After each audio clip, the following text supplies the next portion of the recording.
ہاتھوں کو دیکھا، کیا دیکھا؟ لا تصل الیہ، کھانا تو دور کی بات، کھانا اٹھانا ہاتھوں کے ذریعے دور کی بات، لا تصل الیہ، انہوں نے تو کھانے کی طرف ہاتھ بڑھائے بھی نہیں، توجہ بھی نہیں کی سامنے کوئی شے آئی ہے کہ نہیں۔ یہ ان کا کھانے سے عدم دلچسپی، توجہ بھی نہ کرنا کھانے کی طرف، بے رغبتی حضرت ابراہیم علیہ السلام اس وجہ سے ناکیرہ ہو۔ بڑا تعجب ہوا، اتنا کھانا تیار کیا اور کھانا بھی بڑا شاندار، یہ تو اس کی طرف دھیان ہی نہیں کرتے، کوئی توجہ بھی ان کی نہیں ہے۔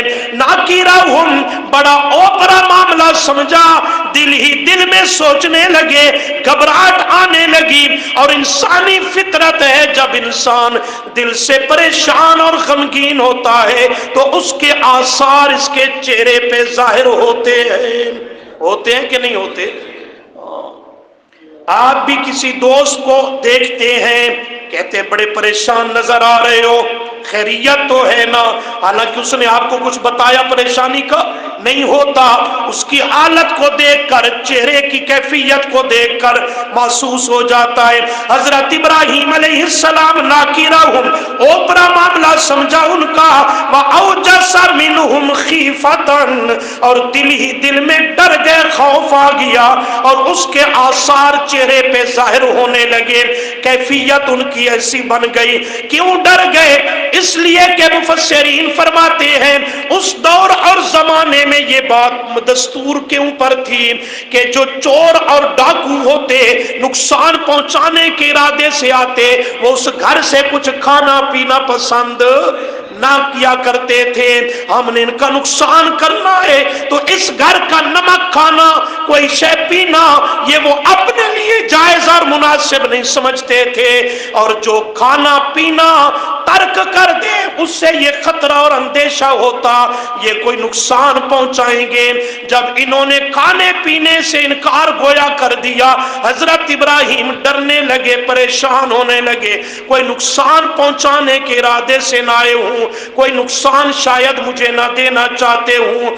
اس دور دے چور ڈاکو چتنا شرم و حیا ہے، آج کل دے جتھے کھاندے نو تھائی گند کریندے۔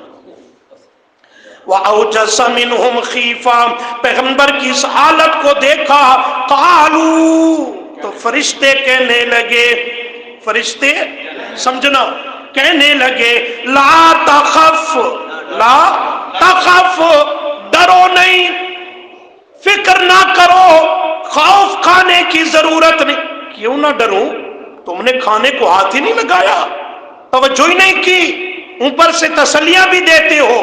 کہنے لگے نہیں نہیں، دراصل بات یہ ہے، انا ارسلنا، انا سمجھنا توجہ، انا ارسلنا، دراصل ابراہیم پیغمبر بات یہ ہے جو آپ ہمیں سمجھ بیٹھے ہیں ہم وہ نہیں ہیں، سمجھو تو، جو آپ ہمیں سمجھ بیٹھے ہیں ہم وہ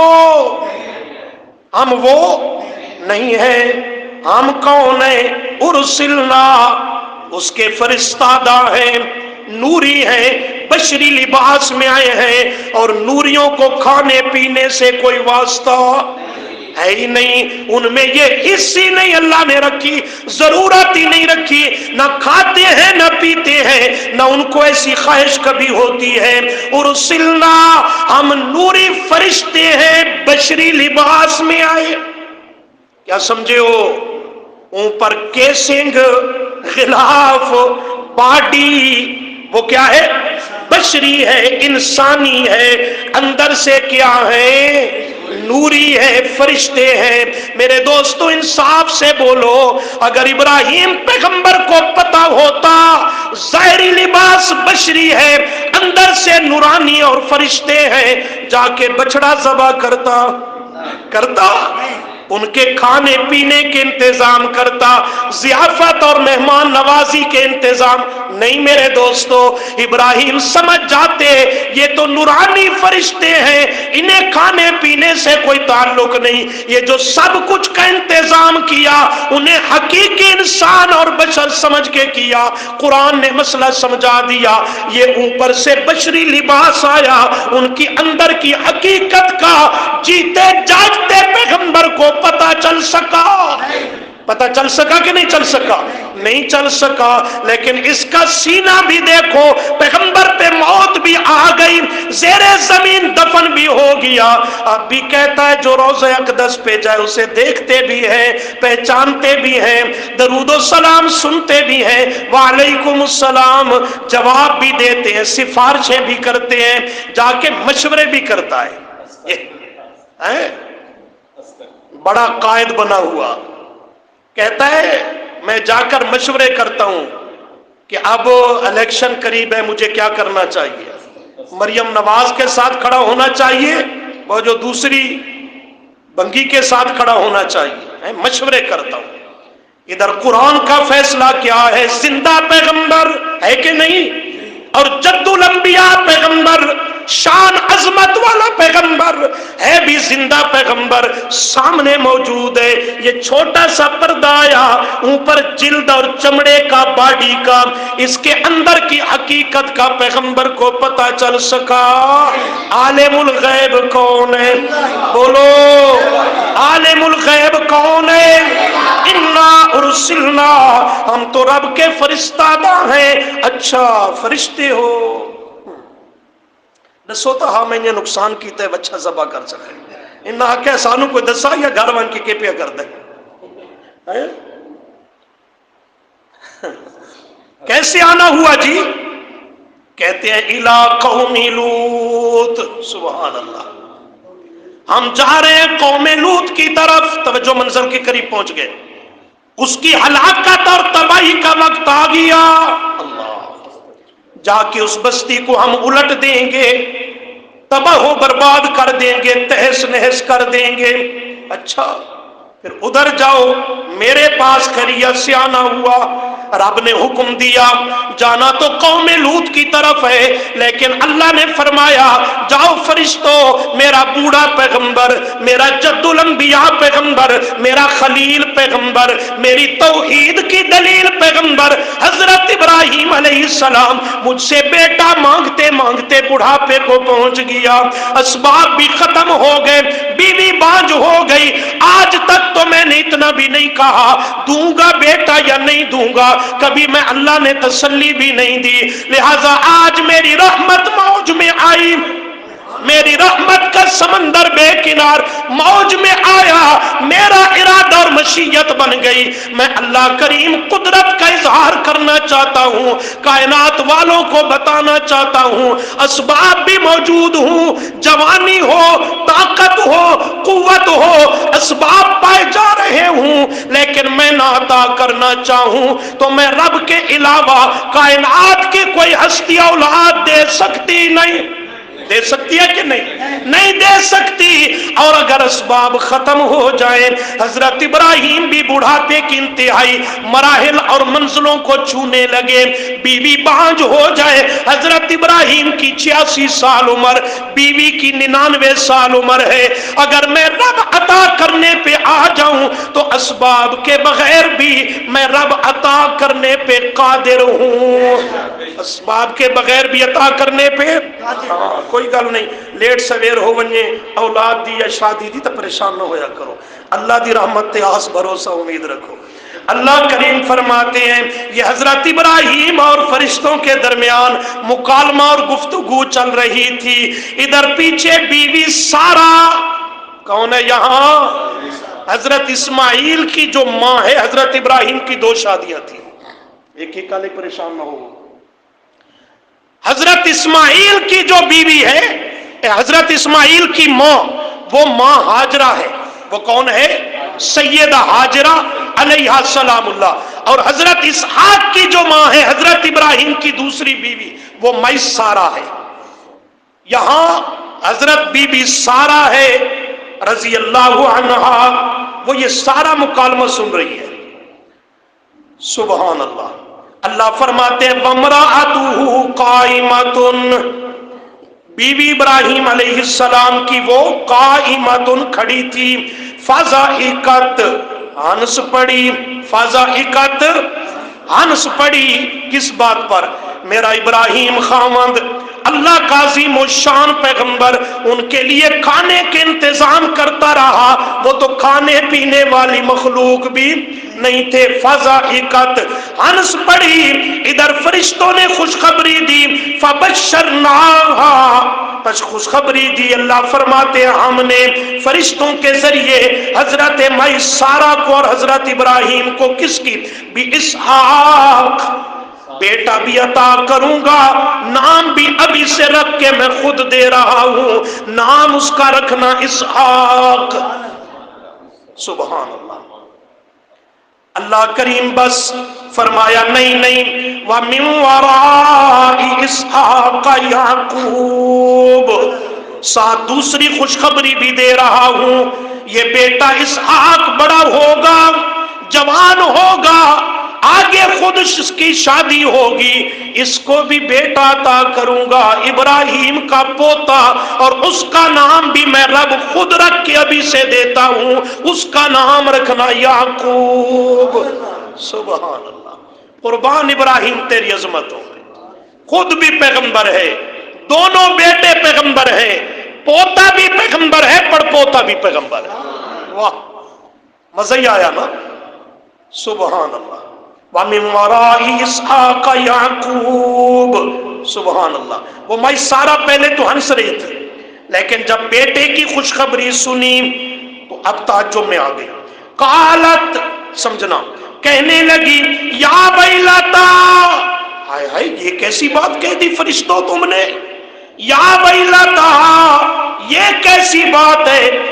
آلیدو، آنا، کیا میں جنوں گی، وَأَنَا عَجُوزٌ، کیا میں جنوں گی بیٹا، حالانکہ میں تو عجوزن بانج ہو چکی ہوں، اسباب ختم ہو گئے اور میں بانج ہو گئی. اور وَهَذَا، یہ میرا خاوند، ہاذا، اور یہ میرا شوہر ابراہیم علیہ السلام، بالی شیخا، بڑھاپے کی انتہا کو پہنچ گیا، بڑھاپے کی انتہا کو پہنچ گیا. نہ اسباب میرے رہے، نہ اسباب میرے گھر والے حضرت ابراہیم کے رہے.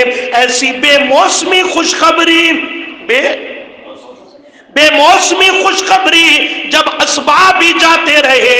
ان ھذا لشیء عجیب، یہ بے موسمی اور بے وقتی خوشخبری تو بڑی عجیب ہے، یہ تو بڑی عجیب ہے. سمجھنا سبق کا جملہ آ گیا. فرشتوں نے مائی سارہ کا یہ جملہ سنا. اب یہاں ادھر ملائکہ ہیں، توجہ کرنی ہے، حضرت ابراہیم ہے، ادھر حضرت ابراہیم کی گھر والی ہے، اور کوئی فرد موجود نہیں ہے. سمجھنا، فرشتے کہنے لگے، قالو، کہا حضرت ابراہیم کی گھر والی بی بی سارہ کو، کیا کہا، اتعجبین من امر اللہ، اتعجبین، کیا تم تعجب کرتی ہو، تم تعجب کرتی ہو، من امر اللہ، اللہ کے فیصلے اور امر میں. اس نے فیصلہ کر دیا بیٹا عطا کروں گا، اس میں اتعجبینا، تو تعجب کرتی ہے. ابراہیم کی بیوی مائی سارہ، آگے فرشتے دعا دیتے ہیں بی بی سارہ کو. کون دعا دیتے ہیں؟ فرشتے دعا دیتے ہیں بی بی سارہ کو.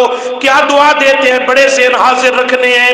اللہ کریم فرماتے ہیں فرشتے کہنے لگے، رحمت اللہ، رحمت ہو اللہ کی، وبرکاتہ، اور برکت ہو اللہ کریم کی، علیکم، تم پر.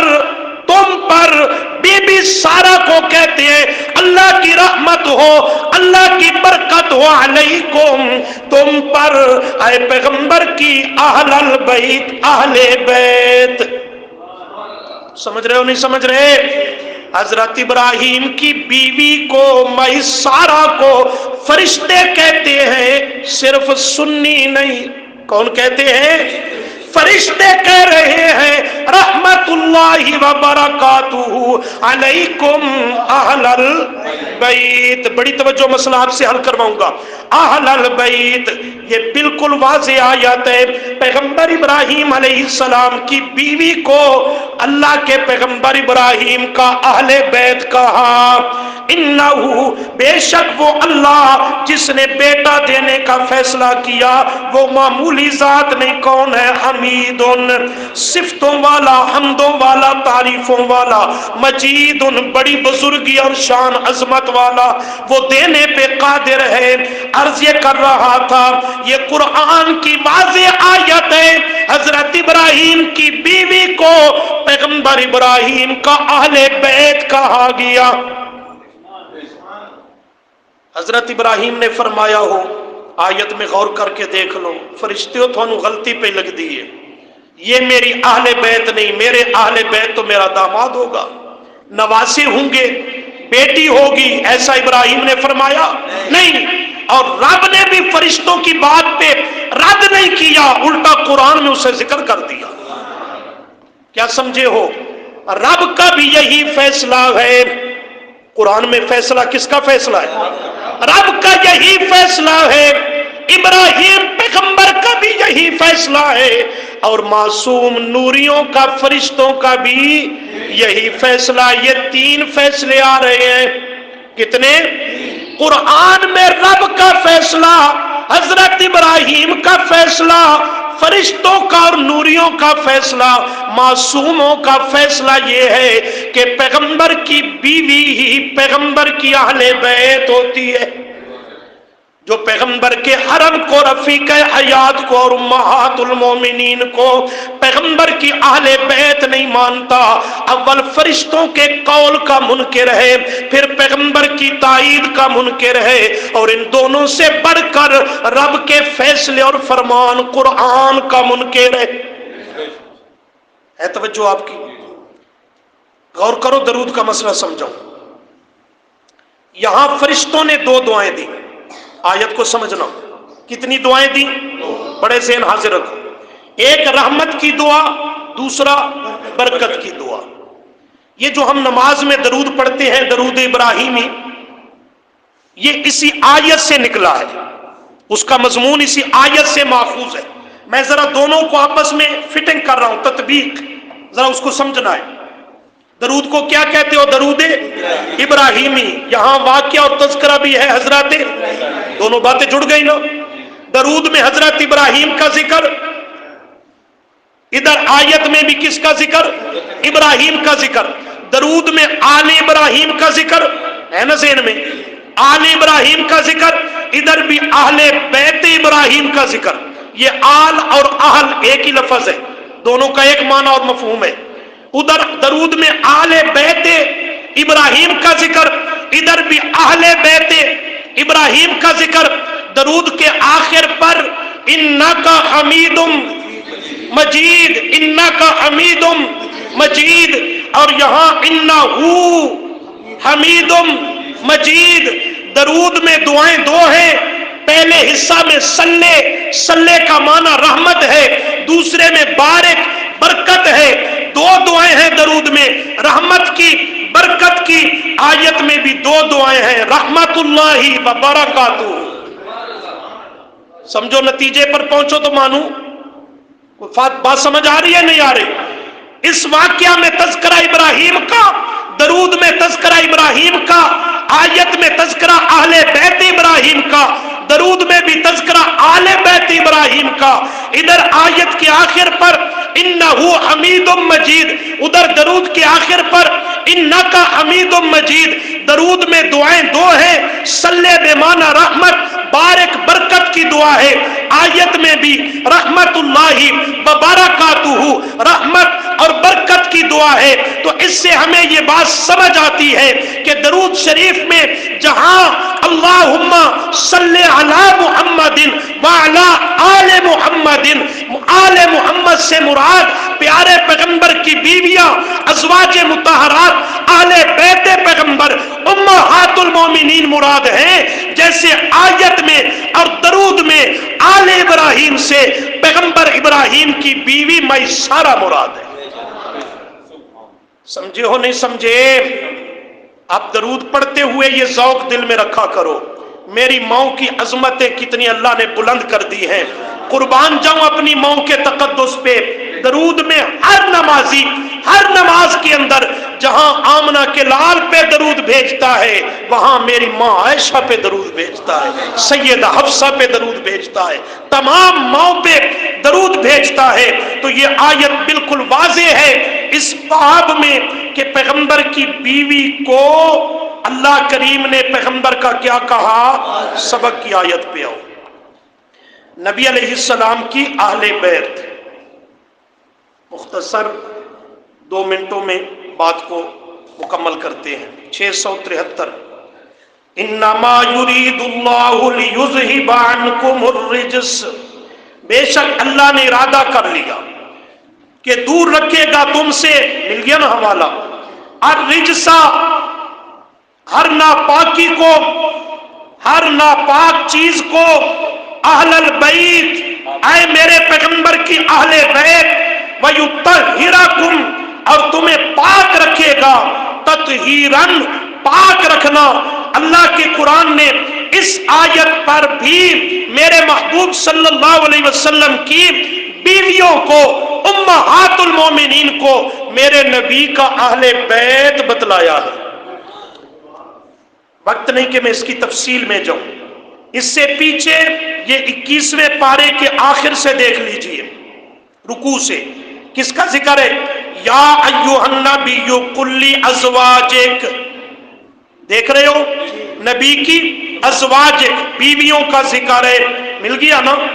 بیویوں کا ذکر صفحے کے آخر سے 3 سطر دیکھیں، یا نساء النبی، صفحے کے آخر سے 3 سطر، یا نساء النبی، پہلے میں کیا تھا؟ قل لازواجک، اب یا نساء النبی، اے میرے نبی کی گھر والیوں، نبی کی بیویوں۔ اگلی آیت کا شروع دیکھیں، اگلے صفحہ کے شروع سے 3 سطر، یا نساء النبی لستن، ذکر کس کا ہے؟ نبی کی بیویوں کا ذکر ہے۔ اگلی آیت کا شروع دیکھیں، وَقَرْنَ فِي بُيُوتِكُنَّ وَلَا تَبَرَّجْنَ تَبَرُّجَ الْجَاهِلِيَّةِ، ذکر میرے نبی کی بیویوں کا ہے، صفحے کے آخر سے 2 سطر۔ اس آیت تطہیر کے بعد والی، وَاذْكُرْنَ مَا يُتْلَى فِي بُيُوتِكُنَّ مِنْ آیَاتِ اللَّهِ وَالْحِکْمَةِ، اس میں بھی حکم اور تذکرہ میرے نبی کی بیویوں کا ہے۔ وَاذْكُرْنَ، یاد کرتی رہو، مَا يُتْلَى فِي بُيُوتِكُنَّ مِنْ آیَاتِ اللَّهِ وَالْحِکْمَةِ، جو قرآن و سنت تمہارے سامنے میرا نبی پیش کرتا ہے اسے یاد کرتی رہو۔ آیت سے پہلے بھی میرے نبی کی بیویوں کا ذکر، آیت کے بعد بھی میرے نبی کی بیویوں کا ذکر، تو درمیان میں آیت تطہیر ہے، اس میں اہل بیت سے مراد بھی میرے نبی کی بیویاں۔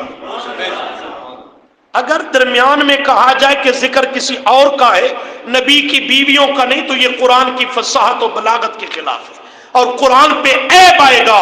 قرآن عیب والا کلام نہیں، لا ریب کلام ہے۔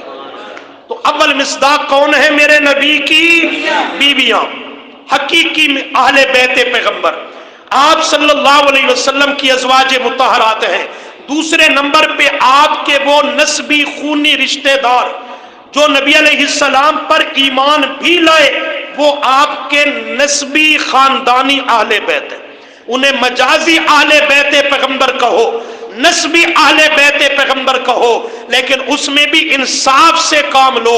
تمام آپ کے وہ نسبی خاندانی رشتہ دار جو آپ پر ایمان لائے، اس میں حضرت علی بھی ہے رضی اللہ تعالی عنہ، اس میں سیدہ فاطمہ الزہرا بھی ہے، اس میں سیدنا حسن حسین بھی ہیں۔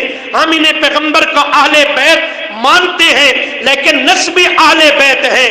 اور یہاں تک پھر معاملہ بند نہیں، میرے نبی کے وہ چچے جو آپ پر ایمان لائے، حضرت عباس ہے، حضرت سید الشہداء امیر حمزہ ہے، پھر ان کے آگے اولاد جو آپ پر ایمان لائے، حضرت عبداللہ بن عباس ہے، عبید اللہ بن عباس ہے، فضل بن عباس ہے، حضرت علی کا دوسرا بھائی جعفر طیار عقیل، وہ بھی اہل ایمان میں سے ہے۔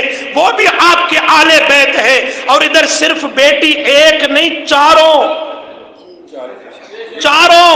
سیدہ زینب، رقیہ، ام کلثوم، سیدہ فاطمہ رضی اللہ عنہن، یہ بھی چاروں آپ کے اہل بیت میں شامل ہیں. اور سیدہ زینب کی آگے اولاد حضرت امامہ، حضرت علی، یہ بھی آپ کے نواسی ہیں، آپ کے اہل بیت میں ہیں.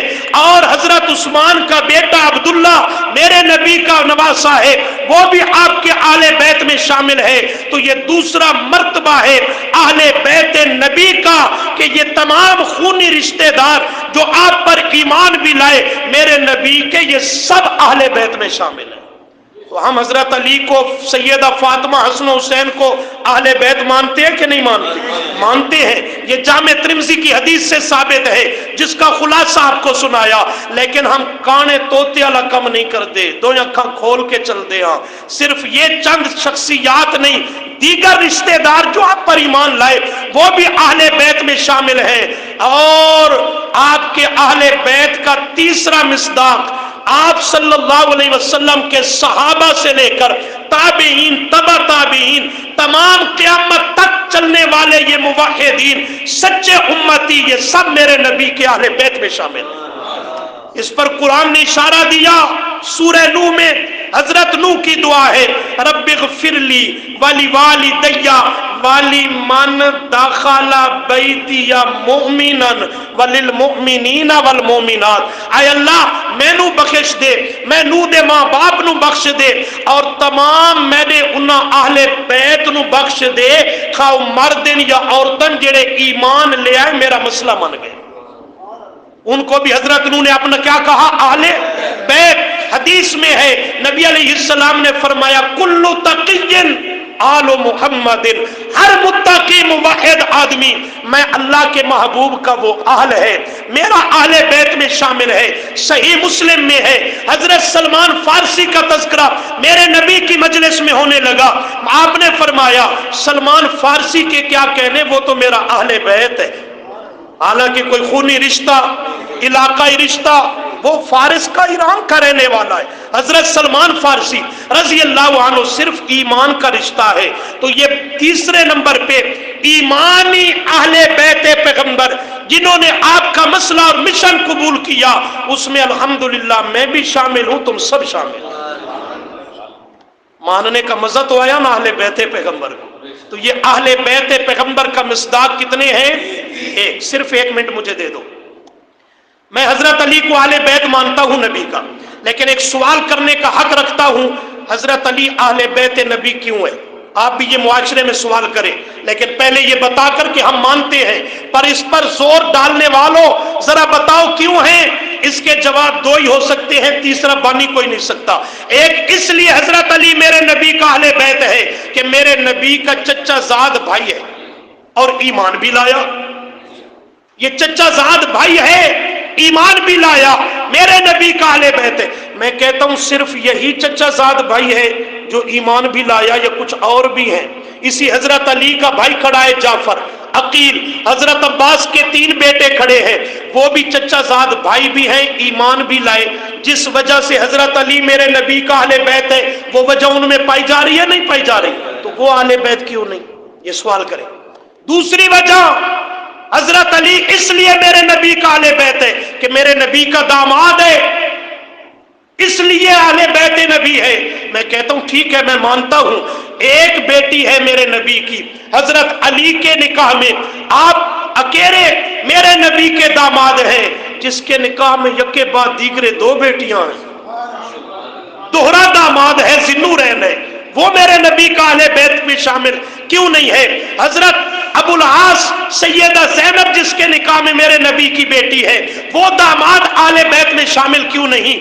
یہ ناانصافی اور یک طرفہ فیصلہ کیوں ہے؟ آگے چلیے.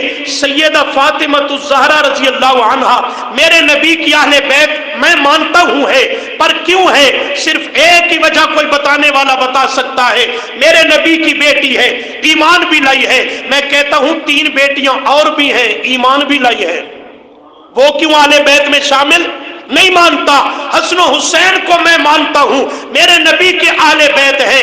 کیوں ہے وجہ بتا، ایک ہی وجہ بتائی جا سکتی ہے، دوسری کوئی بن نہیں سکتی۔ میرے نبی پر ایمان بھی لائے، آپ کے نواسے بھی ہیں، میں کہتا ہوں خوبصورت بات ہے، لیکن آگے چل نواسے تو میرے نبی کے اور بھی ہیں، ایمان بھی لائے ہیں۔ حضرت زینب کا بیٹا ہے، حضرت عثمان کا بیٹا ہے، عبداللہ ہے، اور اسی طرح حضرت حسن و حسین کی بہن ہے سیدہ ام کلثوم، سیدہ فاطمہ کے بطن پاک سے ہے، جو حضرت عمر رضی اللہ عنہ کے نکاح میں آئی، رفیق حیات امیر المومنین فاروق اعظم کی ہے، جس وجہ سے حضرت علی اہل بیت نبی ہے، سیدہ فاطمہ ہے، حسن و حسین ہے، وہی وجہ باقیوں میں بھی پائی جا رہی ہے۔ انہیں اہل بیت نبی ماننے کے لیے کیوں تیار نہیں؟ بات سمجھ آئی ہے کہ نہیں سمجھ آئی؟ اللہ سے دعا ہے ہمیں عمل کی توفیق عطا فرمائے۔